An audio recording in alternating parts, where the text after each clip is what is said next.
Lena Voss, a piano teacher who has lived alone for 13 years in the suburban Savannah house her late father left behind, and accidentally picked up a 3-generation heirloom belonging to the most powerful mafia family in the city. Kane Moro, a 3rd-generation mafia boss who possesses the power to amplify sound 1,000-fold. Their first encounter, then the rainy night Kane stayed by her side, truly opened a new chapter in both their lives.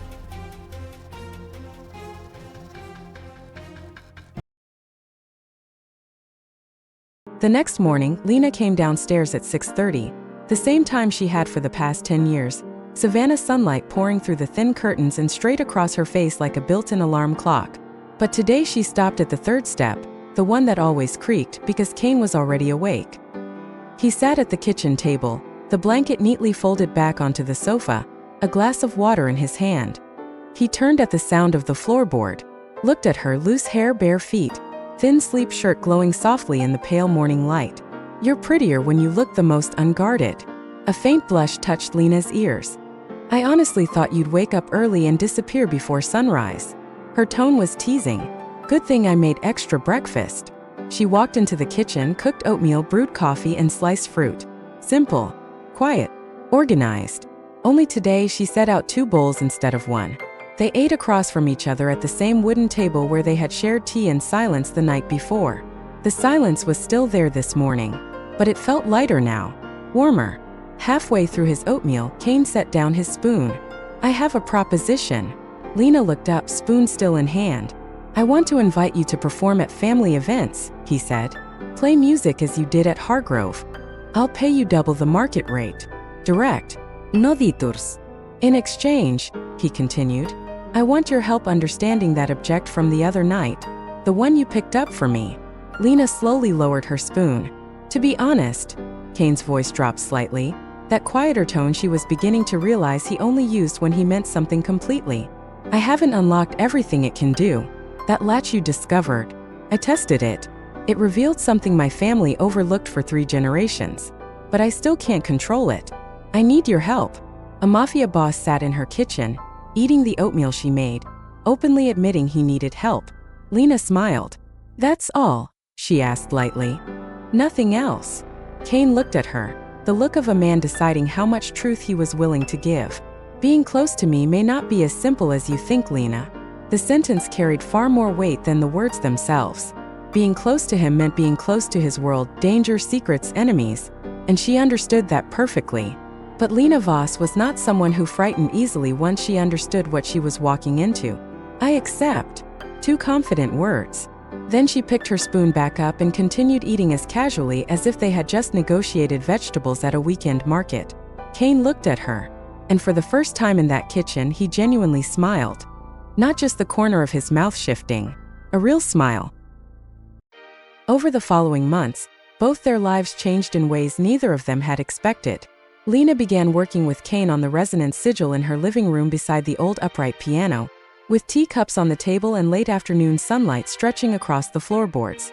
She taught him how to listen the same way she taught her students. Start small. Focus on one sound. Filter out the rest instead of opening everything at once and drowning in it. He learned slowly. 3 generations of habit were difficult to undo, but week by week he improved. There was one Wednesday afternoon Lena would remember for a very long time. She was teaching Tommy, the 8-year-old boy who always missed the same wrong key, in the living room. Kane sat in the kitchen on the other side of the thin wall, laptop open, phone pressed between his shoulder and ear. His low, cold voice drifted faintly through the cracked doorway. Lena couldn't hear the full conversation. Only fragments. "Port. Handle it. Leave no loose ends." Enough to understand it was definitely not a coffee order. Later, while walking through the kitchen for water, she caught a glimpse of photographs spread across the table. Maps marked in red. Personal files. Kane folded everything shut immediately when Tommy ran in asking for juice. 2 minutes later, Kane stepped back into the living room and sat in the armchair by the corner, the one he always used while waiting for her lessons to finish, his expression calm as though he had just checked the weather. "Listen to me play, Mr. Kane." Tommy grinned. Then the boy turned back to the piano and butchered Clementi's sonatina with the same missed F-sharp for the 5th time. Kane leaned back in the chair, eyes half closed, A man who had likely just ordered something dangerous handled somewhere across the city, now quietly listening to an 8-year-old struggle through classical piano. Lena watched him from beside the piano bench. Two worlds. Red-marked maps and children's sonatinas, separated by one thin wall, and the man sitting between them looked perfectly natural in both. Strange. The headaches after each activation gradually shortened. 30 minutes became 20, then 15. Eventually, there were days when the pain faded after only a few dull minutes. After 2 months, Nico handed Kane a new report from Dr. Harmon. His right ear hearing loss had stabilized. Not improved, but for the first time in years it had stopped getting worse. The numbers had finally stopped moving. Kane ended the call and looked over at Lena, who was adjusting a stuck D key on the old piano. He said nothing. He didn't need to. She understood the moment his hand settled on her shoulder, warm, gentle, lingering slightly longer than usual. Their feelings grew in the most natural way possible. No confession. No dramatic turning point dividing before and after. Just more time together every week. Longer evenings. Longer looks. Until eventually both of them knew, without needing to say it aloud, that whatever this was had long since grown beyond a contract. One afternoon, after Nico drove Kane over for what had to be the 100th time that month, Lena opened the door. Nico looked at her, then at Kane, then shook his head. "Miss Voss," he sighed. "You're like some kind of witch who wandered into my boss's life." Lena looked at Nico, looked at Kane, then laughed. The sound was bright and soft, spilling out from the doorway of the small house, drifting across the front garden where rosemary bushes bloomed beside the old oak tree her father planted when she was 5. Kane stood on the porch listening to her laugh, and thought it was the most beautiful sound he had ever heard. No resonance sigil required. Near the end of the 3rd month, Kane invited Lena to a special event. Not another massive gala. Not a loud business party. A jazz night aboard a yacht on the Savannah River. A private annual gathering the Moro family hosted for their closest allies. Only about 30 guests. Trusted right hands. Loyal partners. People who had stood beside the family for years. No media. No spectacle. No one outside the innermost circle.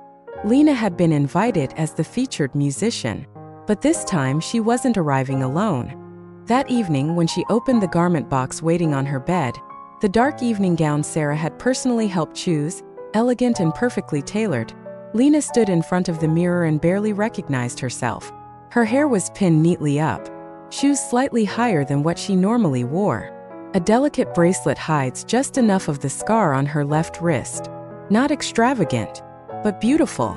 Beautiful in a way 10 years of teaching piano in inexpensive black dresses had never allowed her to see in herself before. Kane waited at the bottom of her staircase. Black suit, tie, the first time she had ever seen him wear one, hair neatly combed back. He looked up as she descended the stairs, and stopped, not out of politeness. He simply forgot whatever he had been about to say. "You look stunning." The words escaped before he could filter them, and Lena immediately believed them because it was one of the rare compliments she knew had arrived completely unedited. The yacht departed at 7. Savannah shimmered on both riverbanks beneath golden lights. Ancient oaks draped in Spanish moss reflected against black water. Distant docks glowed softly beneath the enormous autumn sky, stretched wide overhead as diluted purple ink brushed across canvas. 30 people occupied the yacht. Men in suits, women in gowns, red wine, soft laughter. But the atmosphere felt nothing like Hargrove. No tensión. No one is checking exits. No guarded backs toward doors. This was a circle built on trust earned through years, not words. And when Kane rested a hand lightly against Lena's back while guiding her onto the deck, every pair of eyes in the room noticed. Not with curiosity, with acknowledgement. The boss had brought someone. That meant something. Lena sat before the grand piano in the center of the deck, smaller than the Steinway at Hargrove, but warmer somehow beneath the open night air and the sound of the river below. She played jazz. Not cold jazz. Living jazz.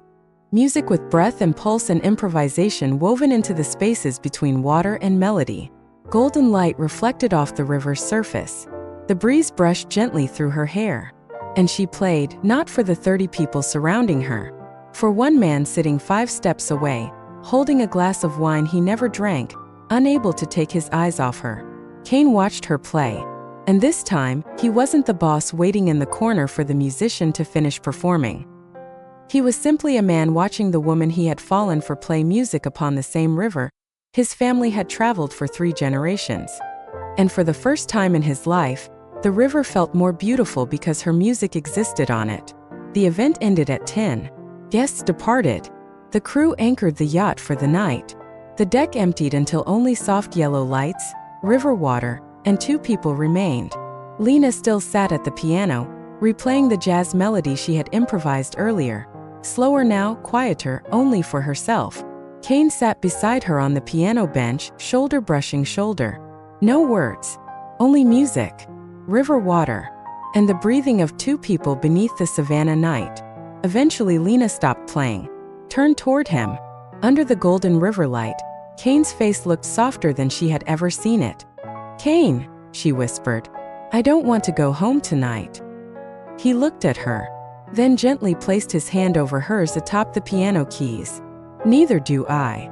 The cabin sat near the stern of the yacht. Small. A double bed.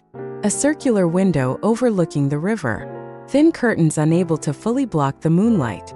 When Kane closed the cabin door behind them, the outside world, the guests, the family, enemies, power, consequences, shrank into the quiet click of the latch and disappeared. Only 2 people remained. Moonlight, and the soft rhythm of the Savannah River against the hull below. Lena stood beside the round window, silver light spilling across her bare shoulder where one strap of her gown had slipped loose. She didn't pull it back up. And he didn't look away. Kane approached slowly, giving her time. Always giving her time. He stopped an arm's length away, lifted one finger and brushed the remaining strap lightly, barely enough to move it. Not a demand, a question. Lena lifted her eyes to his, then slowly reached up and lowered the other strap herself. Her answer. The gown slipped to the cabin floor like a breath someone had held too long before finally letting go. Moonlight spilled warmly across her skin, across the faint scar on her wrist, which she no longer bothered hiding. Kane's hands settled at her waist. Large hands, warm, slightly rough from years of weapons and metal and control. But the way he touched her was impossibly gentle. His fingers moved slowly over her skin as though reading braille written only for him. Waist, ribs, spine, and every place he lingered left goosebumps behind. Lena pressed her palm against his chest. His heartbeat raced beneath the fabric of his shirt. The man who controlled everything in his life had lost control of his heartbeat because of her. A soft smile crossed her lips before she began undoing his shirt buttons one by one. Slowly, carefully, pianist fingers precise and patient. Each button revealed more skin, more scars she had never seen, more of the man hidden beneath tailored suits and endless restraint. His shirt joined her gown on the cabin floor. 2 layers of armor tangled together at their feet. When Kane pulled her into his arms this time, it was different from the embrace in her house during the storm.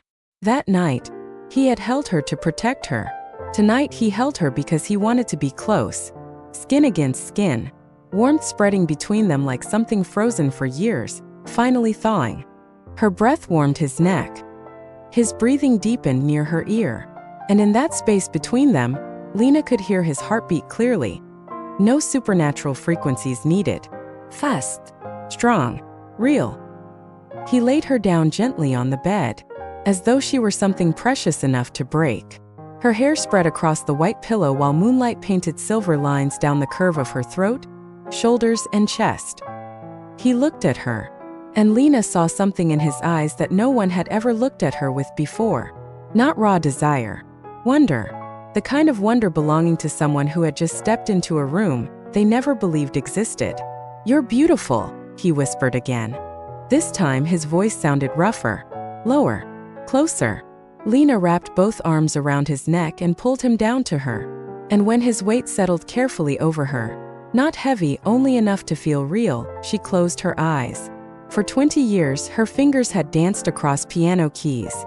Tonight her hands learned the lines of his back instead. Muscle, scars. The shape of his spine beneath her fingertips was like a song she had never heard before. His body tightened beneath her touch as he moved slowly, steadily, a man accustomed to control learning how to let go. The yacht swayed gently with the rhythm of the river.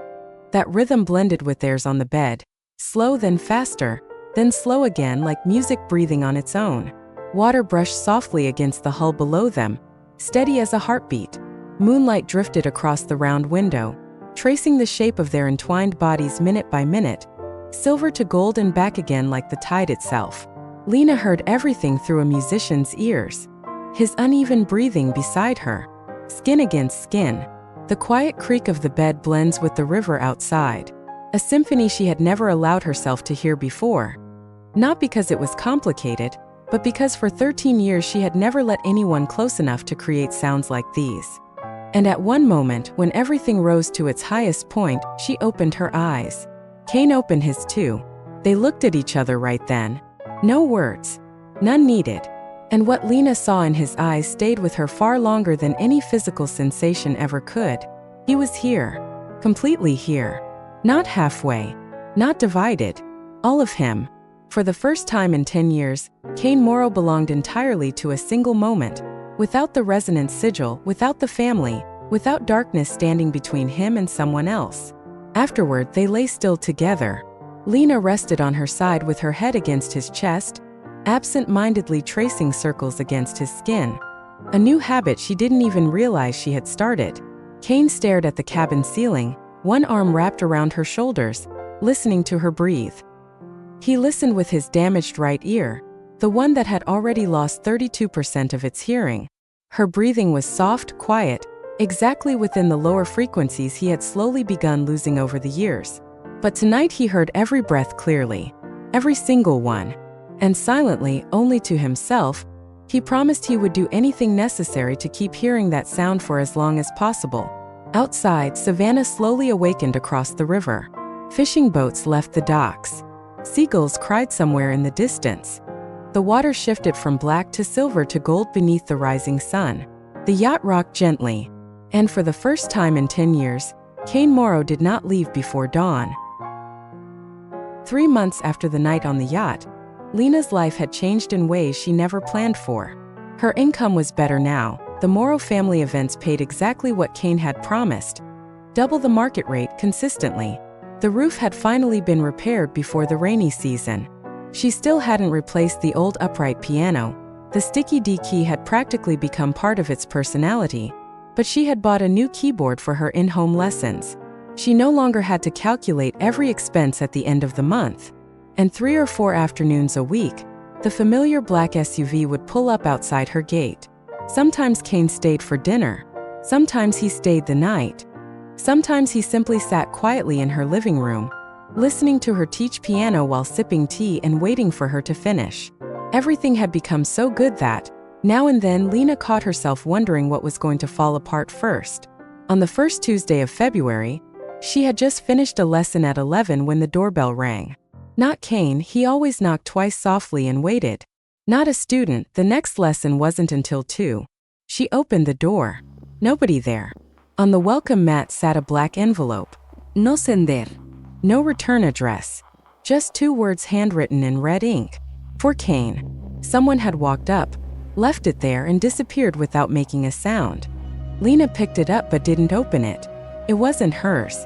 Still, she could feel something rigid and flat inside. Roughly the size of an A4 sheet. She called Kane. Someone delivered something to my house. Black envelope. Your name written in red ink. Silence for 2 seconds, the kind she had learned meant his mind was moving very, very fast. Don't open it. I'm coming now. Kane arrived 20 minutes later. He sat down, pulled on a pair of thin gloves and opened the envelope. A sheet of music. Handwritten notes in black ink across aged ivory paper. The meticulous kind of craftsmanship found in classical manuscripts. The handwriting was precise. Uniform. Cold. In the bottom right corner was a signature. Kane stared at it for exactly 3 seconds. His expression didn't change, but his hand tightened just enough for Lena to notice. You know him, she said. Not a question. Salvatore Vega. Head of the Vega family in Jacksonville. Father of the men I took out at Hargrove. He sent sheet music? He sent a challenge.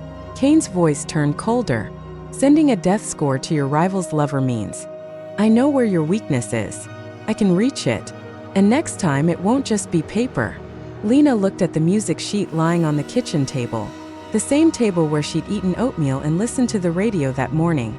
3 months around Kane had taught her one thing. Panic solved nothing. What does the music say? Kane turned the sheet over. Lena scanned it, eyes moving across the staff lines. 20 measures. C minor. Simple melody. But the left-hand chord progression made no musical sense.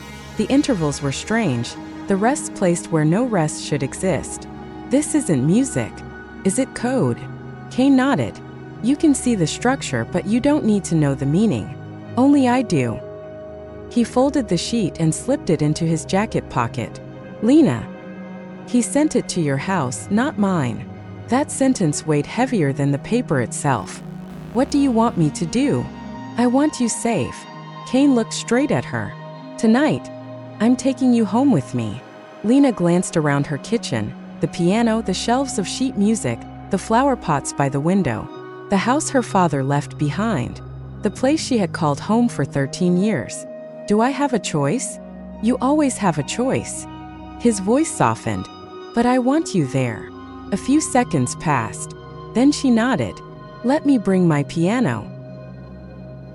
Kane's penthouse occupied the top floor of an Art Deco building in downtown Savannah. Exposed brick walls, 4-meter ceilings, arched windows overlooking the river. Unlike the family estate near Forsyth Hill, this place belonged solely to Kane. Minimalist. Leather from the oversized sofa. Smoked oak from the floors. Faint traces of whiskey and old paper drifted from the office at the end of the hallway.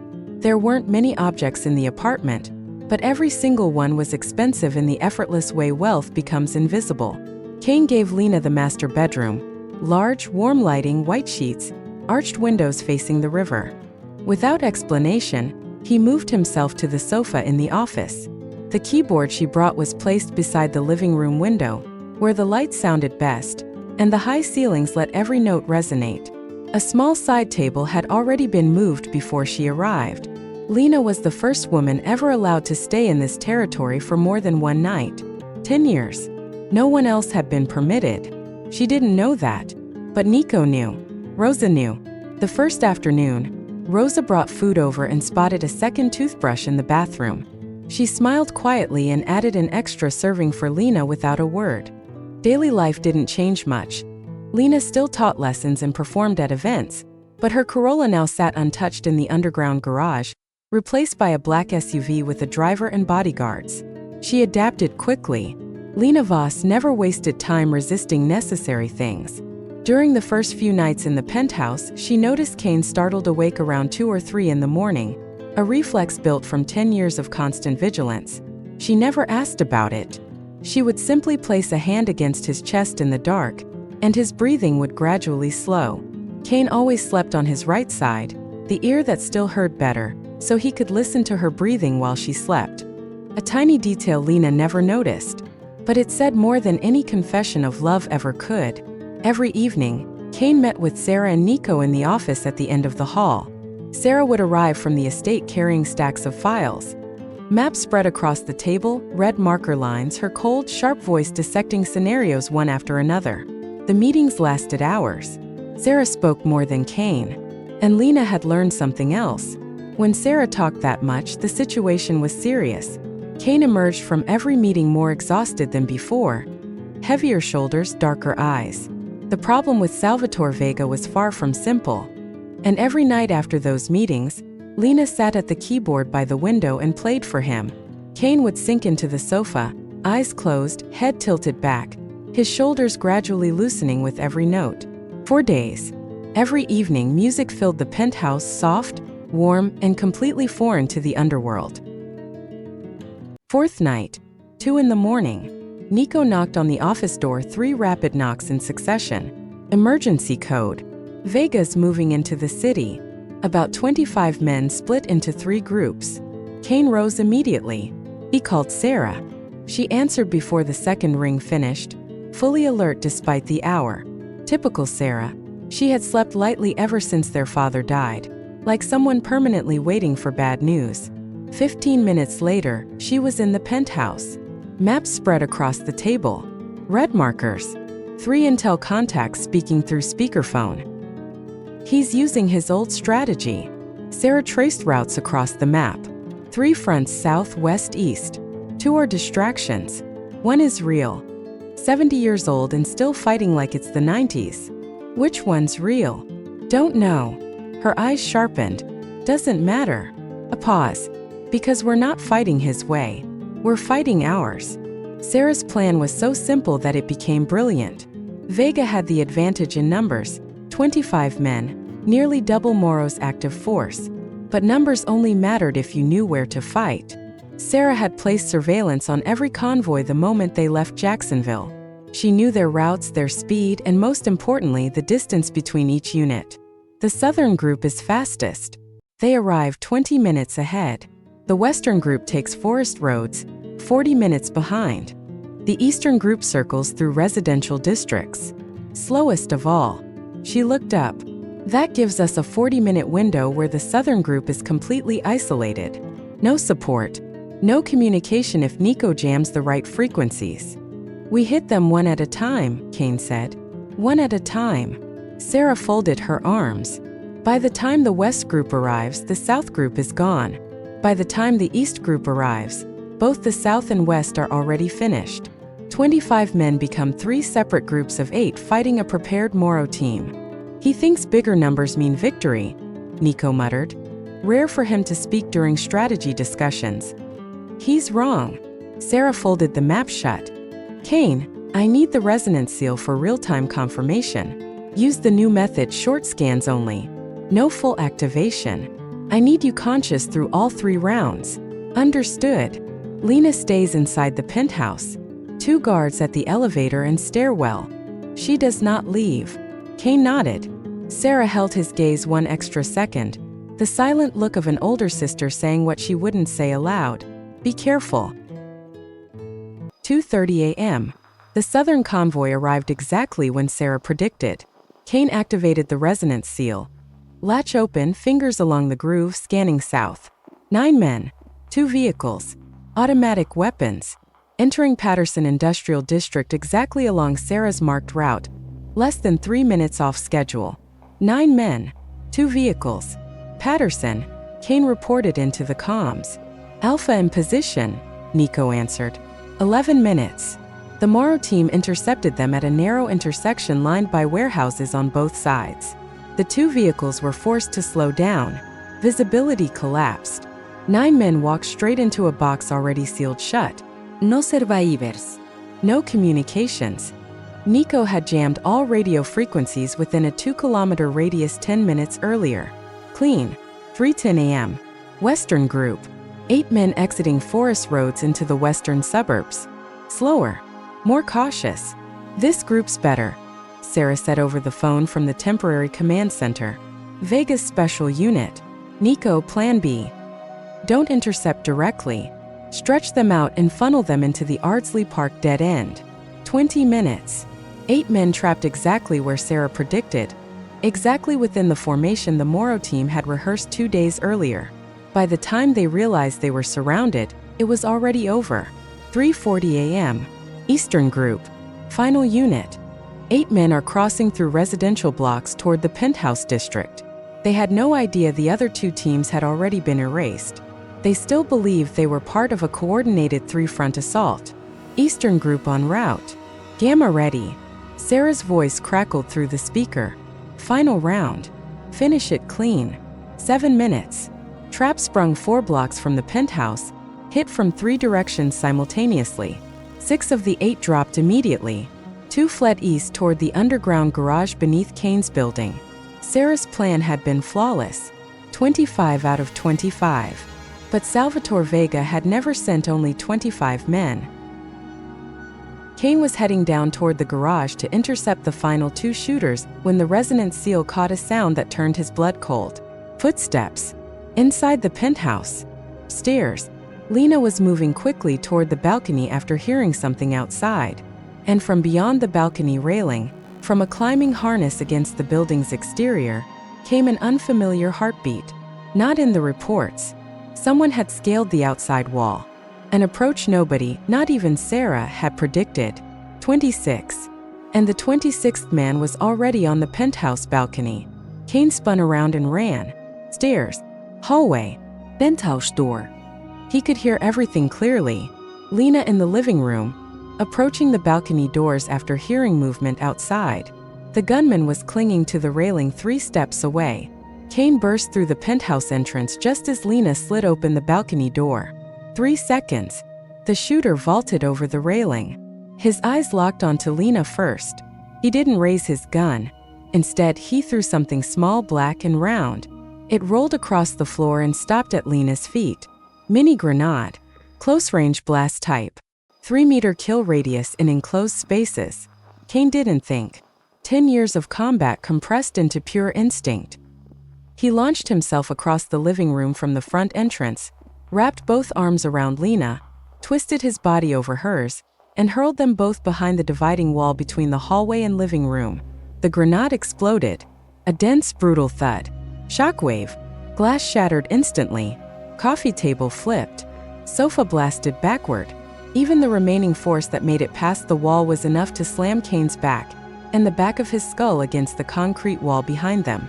A sickening crack. Bone against concrete through a thin layer of drywall. Lena lay beneath him, completely shielded, hearing the sound reverberate through his chest. It was the most terrifying sound she had ever heard. Kane stayed over her for 1 second, 2, still holding her tightly. Then his arms loosened. His body went limp. His head rolled sideways, eyes still open, fixed on her. His lips moved faintly. Then his pupils dilated. His eyes closed, completely unconscious. The resonance seal slipped from his hand and rolled across the floor littered with dust and broken glass. Nico burst up the stairwell 3 seconds later, charging through the smoke and dropping the shooter on the balcony with 2 clean shots before he could throw anything else. Kane lay motionless on the hallway floor. Several shallow cuts marked his back from shattered glass. But the real injury was behind his head, where he had struck the concrete wall. Dark red blood spread slowly across the wooden floorboards. Lena crawled out from beneath him, ears ringing, hands trembling but physically unharmed. He had shielded her with his entire body. She knelt beside him, one hand supporting his head while the other tapped gently against his cheek. "Kane, open your eyes. Look at me." No response. His breathing was steady but shallow.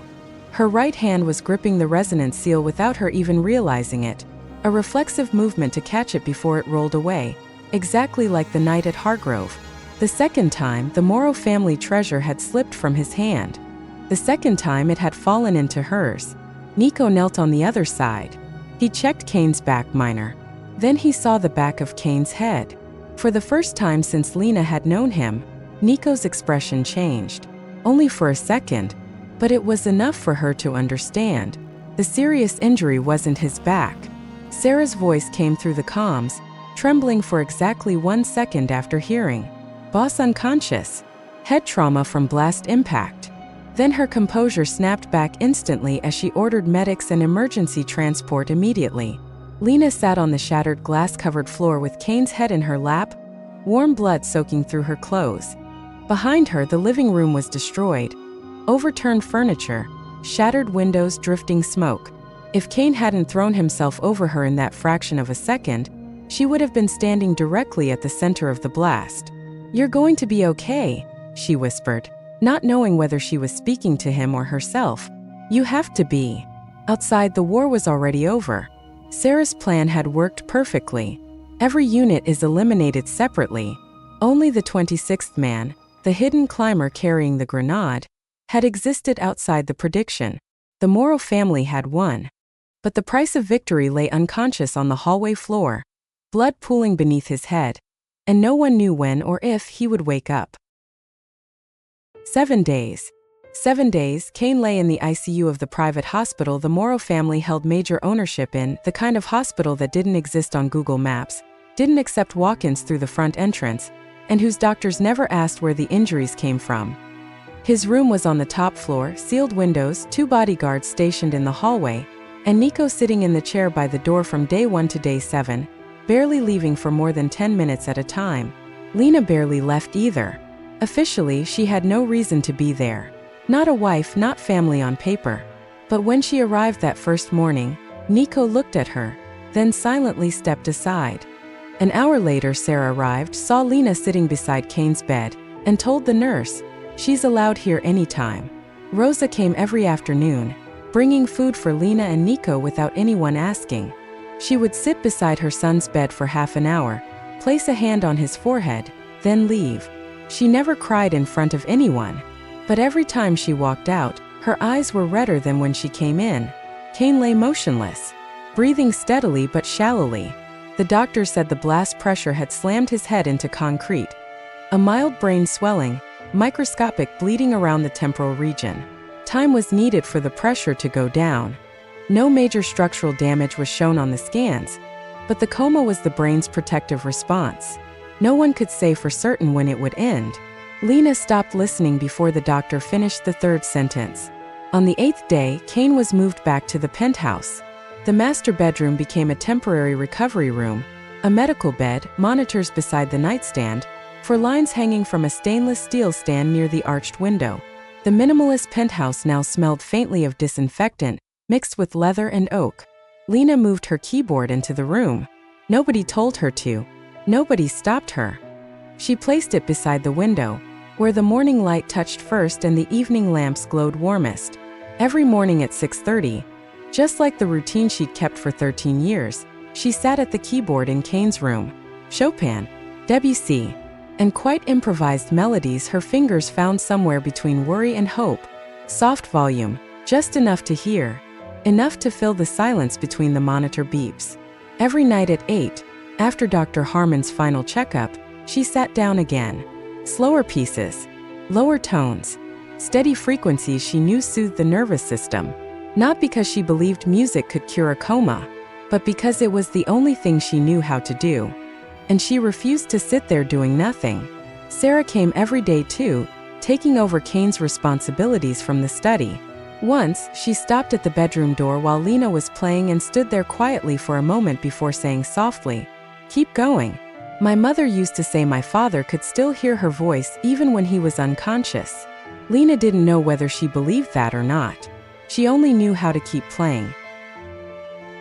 On the evening of the 11th day, Lena was playing a slow Debussy piece when she heard footsteps stop at the doorway. Not a nurse. Heavier. Familiar. Nico stood there holding 2 cups of water. He placed one beside the keyboard and sat across from her. Lena finished the passage before stopping. For 12 years, the man had worn the same unreadable expression. But tonight, something softer lingered around his eyes. "I want to thank you," he said quietly. "Ever since you came into his life, the headaches got shorter. His hearing stabilized." He started smiling more. He paused. "You may not know this, but before he met you, Kane Moro rarely smiled." Another pause. "And before long, you ended up caught in gunfire because of him. That's not something anyone would have wanted." Lena gave a tired smile. "Right now, all I can think about is playing piano and praying he wakes up. Everything else can wait." Nico nodded. Silence settled between them for a while, as if he were weighing something carefully. Then he leaned forward slightly and looked directly at her. "Miss Voss, there's something I think you deserve to know." And then he told her about the resonance seal, passed down through 3 generations. Superhuman hearing within a 5-kilometer radius. Every activation destroys hearing cells permanently, damage that accumulates and can never be healed. Grandfather Cesare had gone completely deaf at 45 and died bitter. Kane's father, Aldo, died from a brain hemorrhage after his final activation. Lena sat perfectly still. She had sensed pieces of it for a long time already. The strange frequencies that night at Hargrove, the pressure Kane's body endured whenever he activated it, the headaches she'd watched him suffer through for months without explanation. She'd never pushed him for answers because she respected boundaries he wasn't ready to open yet. But hearing Nico say it aloud, superhuman hearing, deafness, death, 3 generations, that was entirely different from suspicion. Like the difference between hearing someone describe fire and touching the flame yourself. "Why did Kane hide it from me?" she asked softly. "But you're telling me now?" Nico chose his words carefully. Before he met you, Kane never let himself become attached to anyone for long. What happened to his grandfather and father made him choose a different way to live, never letting anyone get too close. He paused. You were the exception. Maybe he was waiting for the right moment to tell you. Or maybe he was selfish, wanting to keep your world as normal as possible before the truth destroyed it. A faint shift touched the corner of Nico's mouth. But in the end, he ran to you. Protected you every single time. He exhaled quietly. Strange, honestly. Lena looked toward Kane, lying peacefully in his coma. I think it's strange too, she admitted softly. The way he appeared in my life. The way he chose to stay. Her eyes lowered to the piano keys. Maybe at first he had different reasons, the tuning fork, the latch. But somewhere along the way, things changed. A small pause. Into something neither of us expected. Silence again. Then Lena asked, her voice steady at first but trembling faintly at the end. This injury, the head trauma from the explosion, could it affect that power? Nico didn't answer immediately. For a long time. There's a very high chance it already has. Lena bit her lip. Tears rose to her eyes, but she forced them back down. Nico had carried this burden for 12 years already. She didn't want to add more tears to it. The room fell silent again. Monitor lights blinking softly. Kane breathing. Wind brushes faintly against the windows. Lena turned back to the keyboard. Chopin. Nocturne número 20. She played halfway through before stopping and tilting her head toward Nico. I loved my father very much, she said quietly. But I didn't get to have him beside me for very long. A beat passed. I hope that doesn't happen again with Kane. Then we keep hoping until the very end. Nico's voice was low and steady, not comforting her, but because he truly believed it. I've spent long enough beside the Moro family to know their strength can't always be explained with words. He stood, resting a hand briefly against the back of her chair before letting go. Because this time, he has you. Nico walked out. Lena remained there, placing her fingers back on the keys and finishing the second half of the piece. Day 12, 13, 14. Nothing changed. The monitors blinked steadily. His breathing remained even. His eyes stayed closed. And Lena kept playing. Morning and night. Never missing once. Some nights, after she finished, she wouldn't even return to her own room. She would pull a chair beside the bed, rest her hand over his, and watch his chest rise and fall beneath the pale blue monitor light. Sometimes she talked to him quietly, not expecting him to hear. She told him about Tommy crying because he kept missing the F-sharp key. Told him Nico ate the last piece of bread without apologizing. Small things. Ordinary things. The kind of things she wanted to tell him properly once he woke up. If there was still time. Day 15. Morning. 6:30. Chopin. Nocturne número 20. Eyes closed. Playing. Then she reached the middle section. The moment the melody shifted from minor into major, lifting gently like opening a window after rain. And she felt something change in the room. Not a specific sound. A change in the air itself. The kind only someone who had spent 15 straight days inside that room would notice. Lena opened her eyes. Turned around. Kane was looking at her. His eyes were open. Not fully awake yet.